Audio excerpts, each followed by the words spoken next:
नमस्कार, आप देख रहे हैं फाइनल रिपोर्ट और आपके साथ में विजेंद्र सोलंकी। बुलेटिन की शुरुआत और सबसे पहले एक नजर हेडलाइंस में। मुख्यमंत्री गहलोत ने ली कोरोना को लेकर बैठक। कहा कि प्रदेश में कोविड की स्थिति नियंत्रण में, राज्य में रोग प्रतिरोधक क्षमता और वैक्सीनेशन की स्थिति काफी बेहतर। 2 दिवसीय दौरे पर जयपुर आएंगे सुखजिंदर सिंह रंधावा। 28 दिसंबर को प्रदेश कांग्रेस कमेटी की लेंगे बैठक। प्रदेश प्रभारी बनने के बाद पहली संगठनात्मक मीटिंग। 2023 के संगठन प्लान पर रहेगा फोकस। पाकिस्तानी नाव से 300 करोड़ की ड्रग्स बरामद। गुजरात एटीएस और कोस्ट गार्ड ने 10 तस्करों को भी किया गिरफ्तार। 10 पिस्टल बरामद।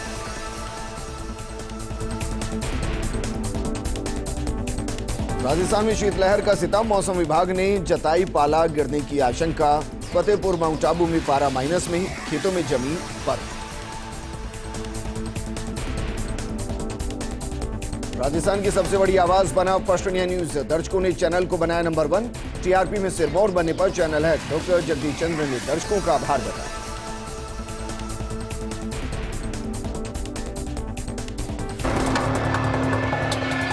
मुख्यमंत्री अशोक गहलोत ने आज मुख्यमंत्री निवास पर कोविड समीक्षा बैठक ली। बैठक में मुख्यमंत्री ने कहा कि राज्य में आमजन की कोविड के प्रति रोग प्रतिरोधक क्षमता और वैक्सीनेशन की स्थिति काफी अच्छी है। कई देशों में कोविड मरीजों की संख्या हाल ही में बढ़ी है, परंतु राजस्थान में ऐसी कोई स्थिति नहीं है। आमजन को घबराने की कोई जरूरत नहीं। बैठक में स्वास्थ्य मंत्री प्रसादी लाल मीणा, मुख्य सचिव उषा शर्मा, प्रमुख शासन सचिव चिकित्सा शिक्षा टी रविकांत और वरिष्ठ अधिकारी मौजूद रहे।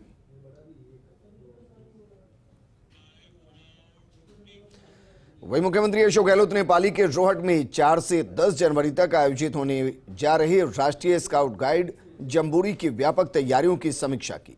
मुख्यमंत्री आवास पर आज समीक्षा बैठक आयोजित हुई। बैठक में स्काउट एंड गाइड्स के state chief commissioner Niranjan Arya ने प्रस्तुतिकरण देते हुए जम्बूरी के लिए किए जा रहे विभिन्न कार्यों की प्रगति की विस्तृत जानकारी दी। बैठक में शिक्षा मंत्री डॉक्टर बीडी कल्ला, शिक्षा राज्य मंत्री जाहिदा खान, मुख्य सचिव उषा शर्मा, अतिरिक्त मुख्य सचिव शिक्षा विभाग पवन कुमार गोयल, रिको अध्यक्ष कुलदीप राका और प्रमुख सचिव अखिल अरोड़ा वीटी उपस्थित रहे। राजस्थान पर्यटन विकास निगम द्वारा पर्यटन को बढ़ावा देने के उद्देश्य से हेलीकॉप्टर जॉयराइड की शुरुआत की जा रही है। हेलीकॉप्टर जॉयराइड का मंगलवार को समधानी सम जैसलमेर से शुभारंभ किया जाएगा। उल्लेखनीय है कि मुख्यमंत्री अशोक गहलोत और पर्यटन मंत्री विश्वेंद्र सिंह वर्चुअली माध्यम से शुभारंभ करेंगे। राजस्थान पर्यटन विकास निगम के अध्यक्ष धर्मेंद्र राठौड़ ने बताया कि राजस्थान में पर्यटन को बढ़ावा देने के उद्देश्य से आरटीडीसी के तत्वाधान में हेलीकॉप्टर जॉयराइड की पहल जैसलमेर से की जा रही है। इस अवसर पर पर्यटन राज्य मंत्री मुरारी लाल मीणा, आरटीडीसी अध्यक्ष धर्मेंद्र राठौड़, अल्पसंख्यक मामलात मंत्री साले मोहम्मद और जैसलमेर विधायक रूपाराम हेलीकॉप्टर जॉयराइड की ट्रायल रन के लिए जैसलमेर में मौजूद रहेंगे। लोकसभा और देश के कई राज्यों की विधानसभाओं के पीठासीन अधिकारियों और सचिवों का सम्मेलन 10 से 13 जनवरी तक राजस्थान विधानसभा में होगा। विधानसभा अध्यक्ष डॉक्टर सीपी जोशी ने सम्मेलन की व्यवस्थाओं और तैयारियों को लेकर बैठक ली। बैठक में स्पीकर जोशी ने सम्मेलन के विभिन्न बिंदुओं पर चर्चा कर कार्यक्रम की समीक्षा की। उन्होंने अधिकारियों को सम्मेलन की व्यवस्थाएं बेहतर कर सम्मेलन को अविस्मरणीय बनाने का आह्वान किया। वहीं मुख्य सचिव उषा शर्मा ने कहा कि सम्मेलन में सभी व्यवस्थाएं पुख्ता रहेंगी। उन्होंने सभी अधिकारियों को जिम्मेदारियां सौंपी और निष्ठा से निभाने के निर्देश दिए। विधानसभा के प्रमुख सचिव महावीर प्रसाद शर्मा ने बताया कि राजस्थान को ये सम्मेलन आयोजित करने का मौका 11 साल के बाद मिला है। खबर नागौर के जाल से है, जहां अखिल भारतीय दाहिमा दादीच ब्राह्मण महासभा के राष्ट्रीय अध्यक्ष के चुनाव में गाजू के रहने वाले लक्ष्मी नारायण दादीच को अध्यक्ष घोषित किया गया। इस चुनाव में कुल 6 प्रत्याशियों ने हिस्सा लिया, जिनमें 1962 मतदाताओं ने अपने मताधिकार का इस्तेमाल किया। विजेता रहे लक्ष्मी नारायण दादीच को 1337 मत प्राप्त हुए, तो वहीं निकटतम प्रतिद्वंदी जगदीश प्रसाद को 366 मत प्राप्त हुए। वहीं इसके बाद विजय प्रत्याशी लक्ष्मी नारायण दादीच को पद एवं गोपनीयता की शपथ दिलाकर प्रमाण पत्र दिया गया।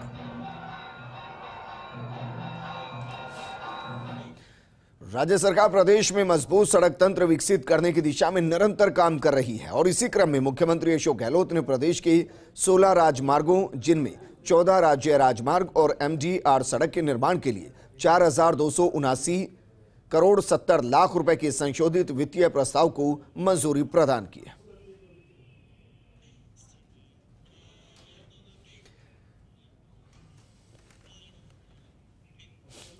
राजस्थान में बीजेपी कांग्रेस सरकार के खिलाफ जन आक्रोश यात्रा निकाल रही है और इसी कड़ी में आज शहर बीजेपी के कार्यकर्ताओं ने यात्रा निकाली और जन आक्रोश महासभा आयोजित की गई। इस मौके पर नेता प्रतिपक्ष गुलाबचंद कटारिया ने कहा कि प्रदेश की कांग्रेस सरकार सिर्फ वादे करना जानती है, पूरा करना नहीं जानती। एक पर्चा, दो पर्चा, 12-13 पर्चे आउट हो जाए और तुम्हारा दिमाग नहीं चल रहा है कि सिस्टम को बदलने की आवश्यकता, तो सिस्टम बदलो। और जहाँ से ये लीक होता है उस बेईमान को पकड़ो ना। उस बस में क्या पकड़ रहे हो यार, वो तो खरीद के लाया इसलिए बांट रहा है। ऐसी कितनी बसें चली होगी राजस्थान में। मैं सोचता हूँ इस सरकार को कोई असर ही नहीं हो रहा है। और कहता है मैंने 4 को सस्पेंड कर दिया, या चाटे हो 4 को सस्पेंड करने से। जब तक चोर की मां नहीं पकड़ में आती है ना, तब तक संतोष नहीं होता और तब तक सिस्टम नहीं टूटता। आगे बढ़ते हैं। राजस्थान यूनिवर्सिटी में सिंडिकेट की बैठक हंगामे की भेंट चढ़ गई। बिना किसी फैसले के समाप्त ये बैठक हो गई। बैठक में हंगामा ज्यादा, नतीजे कम देखने को मिले। जब बैठक में 6 रिसर्च एसोसिएट को प्रोफेसर बनाने का प्रस्ताव आया तो रजिस्ट्रार और 2 सदस्यों के बीच जमकर बहस हो गई।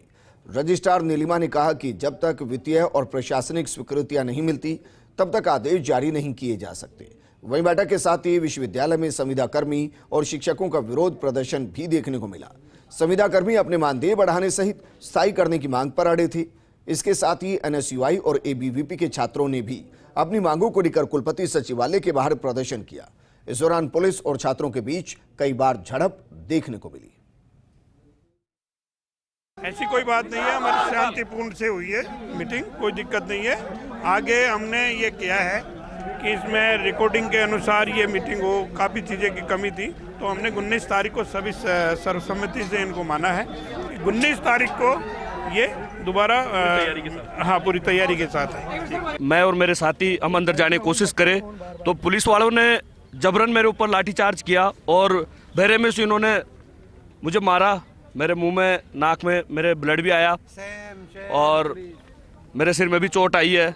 हमारी वाइस चांसलर से ये जो आज वो काला कानून लाने जा रहे हैं यूनिवर्सिटी के अंदर, जो पेट एग्जाम में जो 30% एंट्री को जोड़ने जा रहे हैं, वो यूनिवर्सिटी के लिए सरासर गलत है। किसान परिवारों से आने वाले विद्यार्थियों को बाहर कर दिया जाएगा PhD से पहले ही। ये भाई भतीजावाद चलेंगे, यहाँ मोटी रकम लेके PhD में एडमिशन देंगे, इससे भ्रष्टाचार बढ़ेगा। हम इसके घोर विरोधी हैं और ये कानून नहीं आने देंगे यूनिवर्सिटी के अंदर।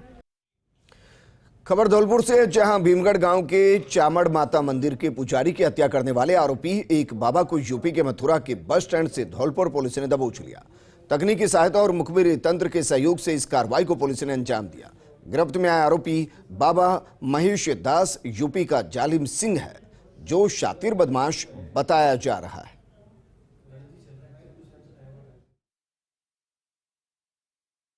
भीमगढ़ के बहाबुद्दीन नाम के शख्स की लाश बामनी नदी के किनारे गुफा नामक स्थान के पास मिली है।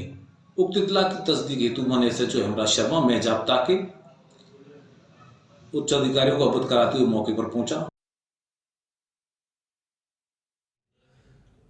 खबर राजधानी जयपुर से है, जहां राजस्थान पंचायत समिति सदस्य संघ की तरफ से अपनी 9 सूत्री मांगों को लेकर प्रेस कॉन्फ्रेंस का आयोजन किया गया।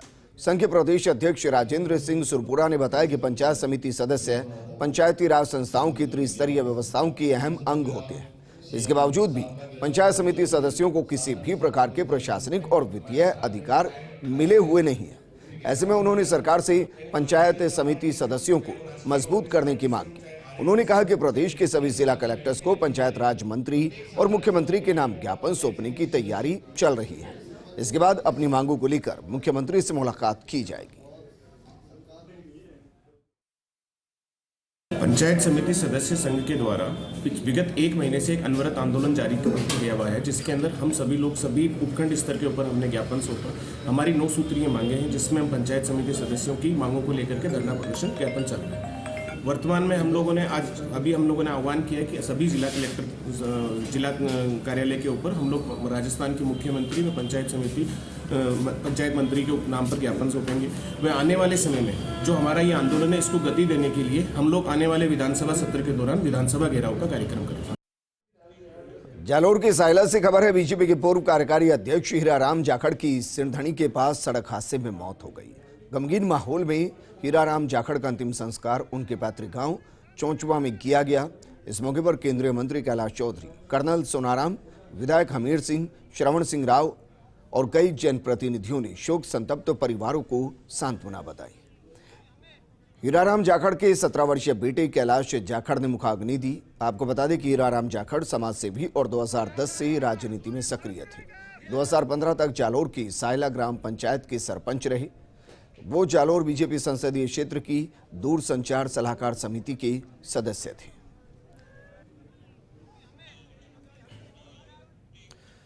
खबर जयपुर से है, जहां प्रयोगशाला सहायक भर्ती 2018 की दूसरी सूची जारी करवाने की मांग को लेकर युवा बेरोजगार अभ्यर्थियों ने स्वास्थ्य भवन के सामने मुर्गा बनकर प्रदर्शन किया।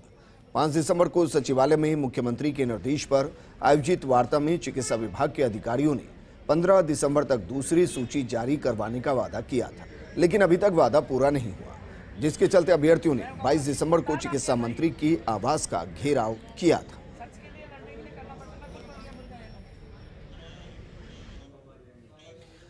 करौली में ग्रामीण विकास एवं पंचायती राज मंत्री रमेश मीणा गिरई गांव के दौरे पर रहे। मंत्री ने ग्रामीणों के अभाव अभियोग सुने, विकास योजनाओं की बेहतर क्रियान्वयन का आश्वासन दिया।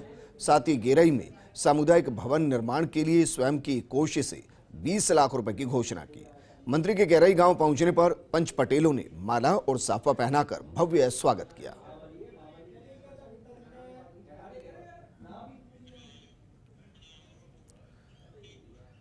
पीसीसी चीफ गोविंद सिंह डोटासरा एक दिवसीय दौरे पर सीकर के लक्ष्मणगढ़ पहुंचे, जहां कृषि गौण मंडी का शिलान्यास किया गया। डोटासरा ने कहा कि कृषि गौण मंडी का काम तीव्र गति से होगा। विकास कार्यों के लिए पैसों की कोई कमी आने नहीं दी जाएगी। इस मौके पर पंचायत समिति प्रधान मदन सेवदा, नगर पालिका अध्यक्ष मुस्तफा कुरैशी, पालिका उपाध्यक्ष बनवारी लाल पांडे, पीसीसी सदस्य दिनेश कसवा सहित कई लोग मौजूद रहे। वहीं गोविंद सिंह डोटासरा ने पंचायत समिति सभागार में ब्लॉक स्तर के अधिकारियों की बैठक ली, विकास कार्यों का फीडबैक लिया और अधिकारियों को आवश्यक दिशा निर्देश भी दिए।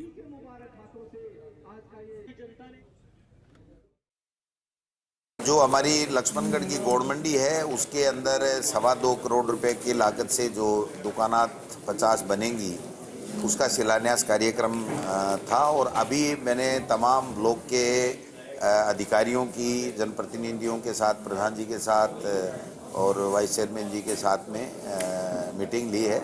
और तमाम विभागों में जो जो काम पेंडिंग हैं, जो काम होने हैं, कार्य प्रारंभ नहीं हुए या कहीं कोई दिक्कत है, कहीं ज़मीन अलॉटमेंट की दिक्कत है, कहीं कोई सड़कें चालू नहीं हो पा रही हैं या बीच में रुकी हुई हैं, या नगर के अंदर कौन कौन से काम हैं जो अधूरे हैं, बिजली का है, पानी का है, चिकित्सा का है, अलॉटमेंट के काफ़ी काम हैं, सीवरेज का काम है, इन सब तमाम कामों के बारे में फीडबैक लिया है।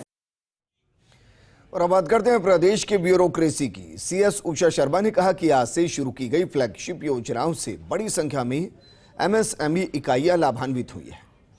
इंडियन बैंक की तरफ से एमएसएमई वेबसाइट प्रशिक्षण के लिए एमएसएमई प्रेरणा के उद्घाटन कार्यक्रम में उन्होंने कहा कि भारतीय निर्यात में लगभग 40% हिस्सेदारी प्रदान करने के साथ साथ जीडीपी में भी महत्वपूर्ण योगदान निभाते हैं। राज्य सरकार अपनी विभिन्न फ्लैगशिप योजनाओं के माध्यम से निरंतर एमएसएमई सेक्टर के विकास के लिए कार्य कर रही है।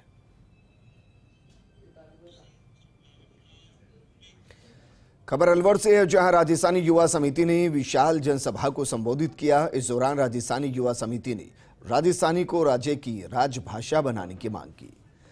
देश का अत्यंत महत्वपूर्ण समुदाय होने के बावजूद किसी भी राजनीतिक दल या केंद्र या राज्य सरकारों ने इस तथ्य को स्वीकार नहीं किया।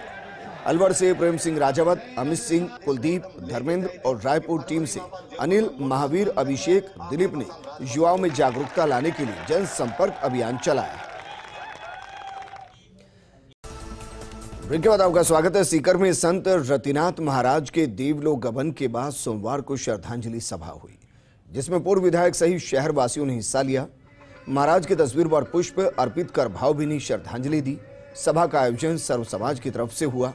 लक्ष्मणगढ़ के राजकीय कॉलेज का नाम संत रतिनाथ को नाम पर करवाने का प्रस्ताव रखा गया। समाजों के द्वारा एक रतिनाथ जी महाराज की श्रद्धांजलि सभा रखी। श्रद्धांजलि सभा में सारे समाज के व्यक्ति उपस्थित हुए और महान संत, गौ भक्त, समाज हितैषी, समाज के सभी वर्गों के, सभी धर्मों के व्यक्तियों को प्रेरणा देने वाले सभी को आज यहाँ सभी ने उनको श्रद्धांजलि दी।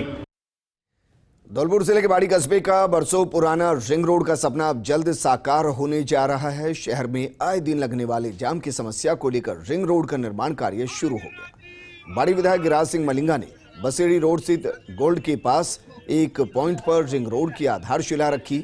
ऐसे में करीब 30 करोड़ की लागत से रिंग रोड का निर्माण कार्य किया जा रहा है, जो 12.5 किलोमीटर की लंबाई में बनेगा। इस रिंग रोड के बनने से न केवल शहर की बरसों पुरानी जाम की समस्या को समाप्त किया जाएगा, बल्कि जिन गांवों से होकर ये रिंग रोड निकलेगा उनके विकास को पंख लग सकेंगे। सरकार ने तो 1 साल का कार्य के लिए पूरा कराने के लिए समय दिया है, पर हमारी जो ठेकेदार से बात हुई उन्होंने 6 महीने का दिया। उन्होंने जे कहा कि हम 6 महीने में इस कार्य को कंप्लीट कर देंगे। तो चुनाव की तभी 1 साल है, वो काम लगभग 6 महीने में कंप्लीट हो गया। ये 12 किलोमीटर का है और लगभग इसकी कीमत थी 71 करोड़ रुपये। अब इसमें 6 करोड़ रुपये और बढ़ गए। वैसे पूरे प्रोजेक्ट में 112 करोड़ के थे, बस वो सबू वाला और बाड़ी वाला, अब वो बढ़कर 118 करोड़ का हो गया।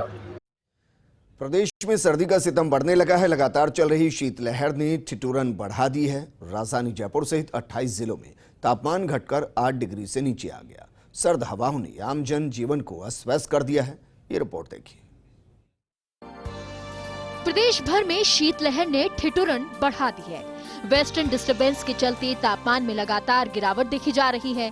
ज्यादातर जिलों में हवा में नमी की वजह से सर्दी ने लोगों की कपकपी छुड़वा दी है। बीकानेर संभाग और शेखावटी के क्षेत्रों में सर्द हवाओं ने ठिठुरन को बढ़ा दिया है। अगर बात करें पूर्वी राजस्थान की, तो अलवर, करौली, दौसा और सवाई माधोपुर में सर्द हवाओं ने आम जन जीवन को अस्त व्यस्त कर दिया है। लोग गर्म कपड़े और अलाव का सहारा ले रहे हैं। शीतलहर को देखते हुए मौसम विभाग ने प्रदेश भर में अलर्ट जारी किया है। मौसम विभाग के डायरेक्टर राधेश्याम शर्मा का कहना है कि 27 से 28 दिसंबर तक वेस्टर्न डिस्टर्बेंस का असर रहेगा, जिसके चलते तापमान में गिरावट और घना कोहरा छाने की संभावना है। देखिए, पिछले 2-3 दिनों से लगातार नॉर्थ वेस्ट और नॉर्थ राजस्थान में तापमान में गिरावट हुई है। आज यदि देखें तो सीकर, चूरू, झुंझुनू, अलवर और आसपास के इलाकों में 1 डिग्री सेल्सियस से भी कम न्यूनतम तापमान रिकॉर्ड किया गया है। इसके अलावा फतेहपुर, सीकर में आज पारा माइनस में 1.5 डिग्री सेल्सियस रिकॉर्ड है। वहीं चूरू में यदि देखें तो 0 डिग्री मिनिमम टेम्परेचर है। यानी नॉर्थ वेस्ट और नॉर्थ राजस्थान में एक और जहां सीवियर कोल्ड वेव की परिस्थिति है, वहीं उत्तर पश्चिमी राजस्थान के जो गंगानगर, हनुमानगढ़ और आसपास के क्षेत्र है, यहाँ पे लगातार 3-4 दिनों से डेंस फॉग होने की वजह से कोल्ड डे कंडीशन है, इवन सीवियर कोल्ड डे है। वहाँ दिन का अधिकतम तापमान भी 10 डिग्री सेल्सियस से नीचे है। तो कुल मिलाकर फिलहाल राजस्थान में severe cold day, severe cold wave, इसके अलावा डेंस फॉग और सुबह के समय ग्राउंड फ्रॉस्ट यानी पाला पड़ने की परिस्थिति बनी हुई है। अभी भी अगले 24 से 48 घंटों तक ऐसी परिस्थिति बनी रहेगी। इसके अलावा यदि बात करें इस तापमान में बढ़ोतरी की, तो आप देखेंगे 27-28 दिसंबर से 2 बैक टू बैक कम तीव्रता के पश्चिमी विक्षोभ का प्रभाव रहेगा और इसकी वजह से तापमान में आप देखेंगे हल्की बढ़ोतरी होगी और जो अभी भी सिचुएशन बनी हुई है उससे कुछ राहत जरूर मिलने की संभावना है। सर्दी से किसानों के चेहरे पर चिंता की लकीरें हैं। किसानों को फसल में पाला लगने का डर लगा हुआ है। खासकर मौसमी सब्जियां जैसे टमाटर, मटर, मिर्च और बैंगन में पाला लगने से फसल खराबे का डर बना हुआ है। किसान फसलों को बचाने के लिए अलग अलग जतन कर रहे हैं। फसलों को पॉलीथीन से ढक रहे हैं। सर्द हवाओं का सितम जारी है। मौसम विभाग ने जारी किया अलर्ट। 28 जिलों का तापमान घटकर 8 डिग्री के नीचे पहुंचा है। उत्तर पूर्वी राजस्थान में शीतलहर ने गलन बढ़ा दी है। कई जिलों में पारा जमाव बिंदु पर है। माउंट आबू, फतेहपुर, चूरू का तापमान 0 डिग्री से नीचे पहुंचा। राजधानी जयपुर में भी पारा लुढ़का है। गिरावट के साथ जयपुर का तापमान 6.6 डिग्री दर्ज किया गया है। बहरहाल सर्दी के मौसम में सर्द हवाओं से बचना, फसलों को बचाने के अलावा मौसमी बीमारियों से बचना भी बड़ी चुनौती है। सर्दी, खांसी और वायरल जैसी मौसमी बीमारियों से बचना बेहद जरूरी है। अस्पतालों में मरीजों की संख्या में 30% तक बढ़ोतरी दर्ज की गई है। प्रदेश में कुछ दिनों से चलने वाली शीतलहर अब लगातार जारी रहेगी।